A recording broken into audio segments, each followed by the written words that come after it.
It's Friday. We haven't done a Friday update in a while, and this one is going to be fun because we're going to revisit the is sex a want or a need thing, and then I've just got some really funny things from Wayne Grudem to share.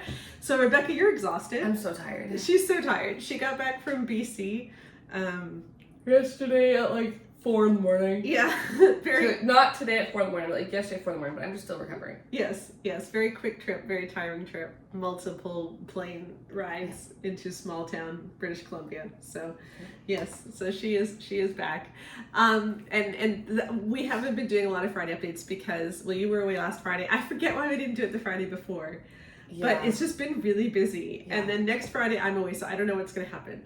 But we are trying to put these out. And for June and July, the podcast is still running in June. So our last podcast episode is coming out next week. And then we're taking July off before we come back in August. And the blog is off for June and July, but you can follow me on Substack. And I am updating on Substack every Friday. I had a fun one go out today that I reran from 5 years ago. So I'm rerunning some of my favorite posts from years ago that a lot of people haven't seen, on 10 questions to ask if your wife doesn't want sex, which I wrote, or I thought of because of the conversation that we've been having on the podcast this Thursday. Because our point was, we're having this big debate about whether sex is a want or a need. And it's the wrong question. It is. Because if you actually look at what's going on the ground, there are so few couples where everything is perfectly fine. Everything is hunky-dory. Sex is wonderful when you have it. The marriage is wonderful, where people just don't want sex. And so if this is a genuine issue in the marriage, there's probably something going on. And so rather than talking about... Well, if you're emphasizing how it's my need, it's like, okay, then you're probably missing why she doesn't want it. Yes. Right? Because it is usually the male, whenever we get questions, it's almost always the man being like, but you're not emphasizing. And we are going to do a podcast looking at the opposite soon. Absolutely. Probably in August or September. But but whatever happened, the high drive spouse, they don't understand how much I need it, but the low drive spouse has reasons why they don't want it, very likely, evidence shows. And so if we emphasize it's being a need, we're actually shooting that marriage's sex life in the foot. Yes. And but at the same time, if we say, no, it's totally fine, you don't need to have sex, we're also shooting that marriage in the foot, because you can't find a study that shows that marriages that don't have sex last and are happy. Yeah. Like you outside of health issues. Exactly. But your standard marriage, if the only reason they're not having sex is they're not willing to work on their issues, that's probably a canary in the coal mine has already died. Yes. And now we're just waiting for call of death to be called. Yeah. Like, that's just how it is. Yeah. And so, but we did get into some interesting conversations about the podcast that I just want to address again, because a lot of people are taking issue with my statement that sex is an important part of a healthy marriage, which I say a lot. And here's the thing. Obviously, look, if there are health issues where intercourse is impossible, sex isn't just intercourse. So, even if intercourse is impossible, if he has real erectile dysfunction, there are things that you can still do, other things that you can do to bring her to orgasm, even to bring him to orgasm when intercourse is impossible. You can talk to your doctor about this too. Because people can orgasm even with ED. Just the intercourse doesn't work quite as well. But like, barring other things, like there are some people that where intercourse or any kind of sexual stuff doesn't work, maybe paralysis, other kinds of health issues. Obviously we're not saying that those marriages are not proper marriages. Like, we take vows when we get married in sickness and in health. And so, sex is still... And if you got married to someone knowing that there was a health-related reason why sex was not going to be, like, able to happen at all, or is not going to look typical, then, like, frankly, you took those vows knowing that. Right. Like, that's... Yeah. But just because a marriage where sex is off the table because of health reasons can still be healthy doesn't mean that we should therefore say that any marriage that takes sex off the table can still be healthy. Exactly. Like, we all know that there are people who are born with 11 or 12 fingers. But we also say that people have 10 fingers. Like, there are exceptions. They do not make the rule. Right? Like, that's the situation. And so what I think is also happening is there are a lot of people who have very valid and very real hurt regarding sex. And as a result, ideologically, they believe that sex shouldn't be a need. because if sex hadn't been a need, they wouldn't have gotten hurt, right? If their partner hadn't believed they needed sex, they would not have gotten hurt. Yes. The problem is that there is ideology and then there is reality. And when we talk about being evidence-based, our ideology can guide what research we do and can guide how we act, but we still are constrained by reality, right? So we can both believe that it is best for children to have access to fresh fruits and vegetables, whole grains, and a low amount of processed foods. Yes. We can believe that ideologically, and also have to have room for the reality, which is not everyone has the time, the money, the energy to do that for every single meal. And so it's actually really good that chicken nuggets and Kraft Dinner are enriched with a lot of vitamins. Yeah. Like there's ideology and there's reality. And I think what we need to realize is that if you want to have an evidence-based perspective, you can't have it based in ideology. It has to be based in reality, because otherwise it's not evidence-based, it's ideologically based. And the whole reason we got into this mess is because we were ideologically based to begin with. Yeah, people believed church. That's right. People believed ideology, not reality. They believed the ideology that women submitting to men leads to happy marriages, not the reality that men being in power leads to destroying marriages. Yeah. They believe the ideology about all of this crap about men have needs that women don't understand, that when you have to submit, and if you do this you'll be rewarded, and this is the secret to happy marriage. That was all ideology. That wasn't reality. That wasn't evidence-based. So here we are saying evidence shows sex is important in marriages. Yeah. That's not ideology. That's what we find me a research study that shows that if you choose to not work on your problems in this area, that your marriage will thrive. Yeah. Yeah, exactly. And so that's just all we're trying to say. And again, we were as we were pointing out in the podcast, often those problems start because, and it often is the guy, since intercourse is easier for him and it's harder for her, and we emphasize male-centric sex over female-centric sex, it is often the guy's actions that contribute to her not wanting sex in the long run. Yeah, it's like you made your bed kind of situation, yes, right? But to deny that, sex is an important part of marriage is just simply not accurate. It's not evidence-based. And this doesn't mean that, again, that marriages where there are health issues are not real marriages. Nobody is saying that. And also no one said that. Yeah. Like, so, but when that's not the issue, because that isn't the issue of the people that are usually listening to our podcast and trying to figure out how and the people who send us questions, we don't. That's okay. So, but on this idea of ideology versus reality, yes, had a funny thing. Okay. About actually we have so many funny things. Which one do I start with? Let's do Wayne Grudem. Can we do Wayne Grudem? Sounds good. Okay, so there's been a debate going on Threads, which very, very interesting. Marg Mowczko, I don't think she started it. I think she was replying to people or whatever, but she was getting upset about how complementarians were portraying egalitarians. Because we shouldn't take complementarians' word for what egalitarians believe. And this is often the problem, is that we take complementarians tell people, well, egalitarians believe that men and women are exactly the same. Egalitarians believe that, that women should be in charge, or whatever stupid things they say, right? And it's like, that's not what egalitarians believe. Or egalitarians don't believe the Bible. Well, that's the most common one. It's like, no. And so Marg was sharing her article, which is amazing. I think I might just run it as a Facebook post. I got to ask her permission. But, in 500 words, what do egalitarians believe? Really, really good article. Anyway, a bunch of people were replying to this, and someone dropped an image of Wayne Grudem's chart in his book. And I have to get it because I might forget what the name was. But Wayne Grudem, with John Piper, wrote the book Recovering Biblical Manhood and Womanhood.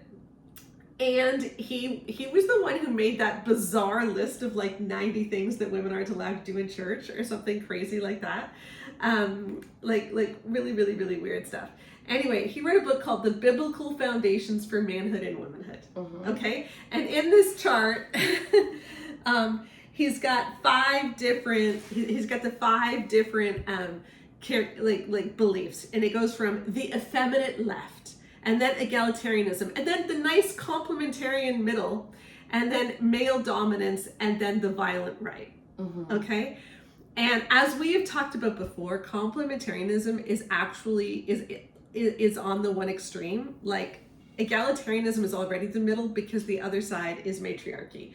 Like you have patriarchy. Yeah, what's interesting is he's putting this in a list, but they're not on a scale that makes sense because these can happen on either side. Yes. Well, it's like if you look at it solely based on who is in charge, you have males in charge, egalitarians say God is in charge, and then you have females in charge. So God being in charge and no one being in charge is the middle. Complementarianism is not the middle. Anyway, so that's interesting to begin with, is that his chart is off. But I want to read you what he says about sex, because it's really, really, really funny. Okay? So the effeminate left believes that sex is about homosexuality and lesbianism, and violent, what is it? Violent opposition to God's plan for sex is only between man and woman. Okay. So let's. I'm a psychometrics person, right? Yeah. So if this is the first one, that means that the scale that he's using is who the sex is with. That is it. Yeah. So this is just non-man woman sex. So the next one should be sometimes man woman sex. Yeah. That's what the next one should be. Know. And then it should be man woman sex. And then it should be what? Man spiritual entity sex? Yeah, like it. Woman spiritual entity sex? This isn't a legit scale. This This is not a legit scale at all. Anyway, so under egalitarianism, I don't have my reading glasses. You read it. Yeah, sorry. He says, under egalitarianism, it's a little closer to the effeminate left. Okay. Men become unmasculine, unattractive to women.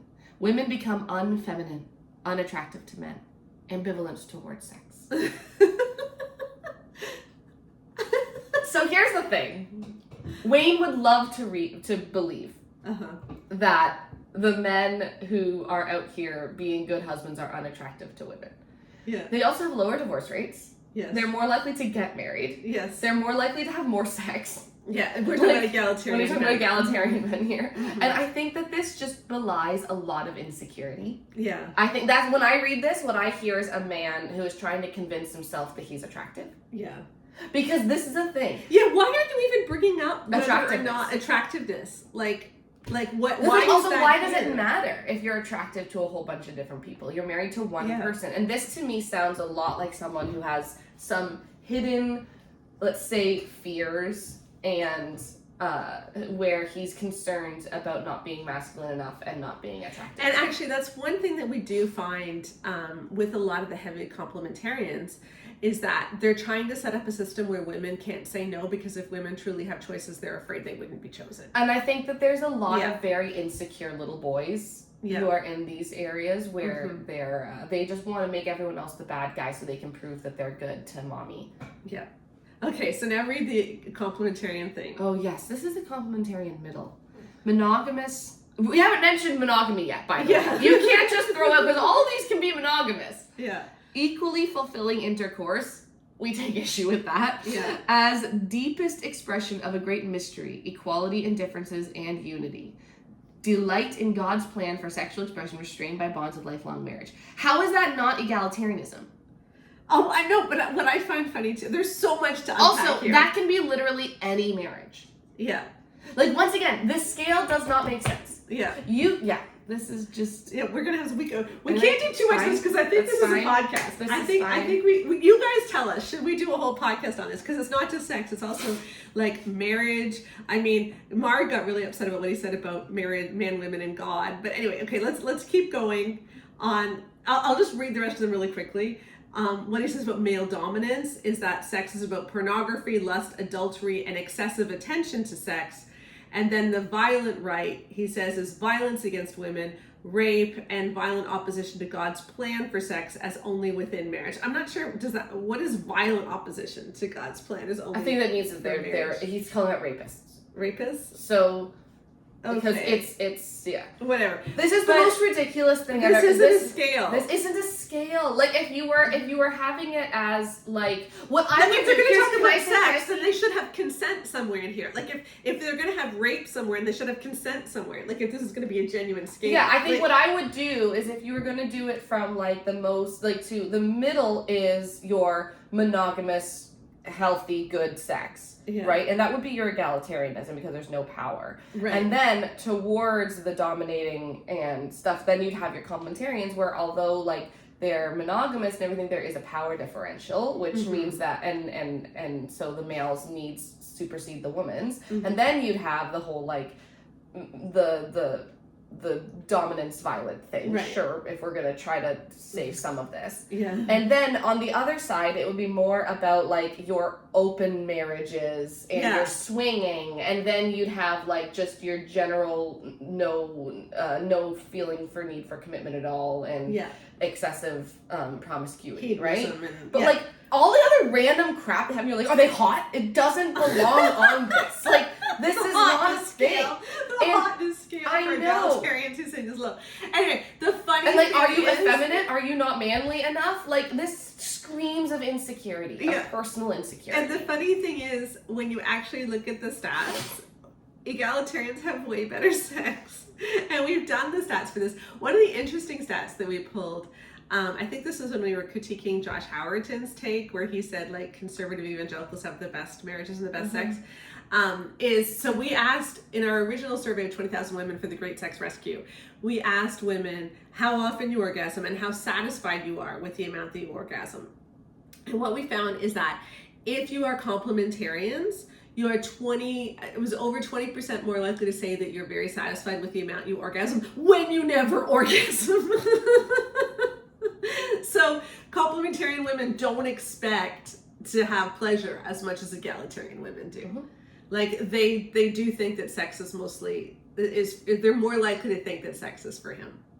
And the orgasm rates are higher among egalitarian women. So it's just really funny because this is all his opinion. It's not based in reality. It's not based in data. It's just ideology. I don't even think it's not even fully opinion. I don't think this man realizes how much this is based in his deep insecurities. And I think this is a very embarrassing accidental look into someone's psyche. It really is.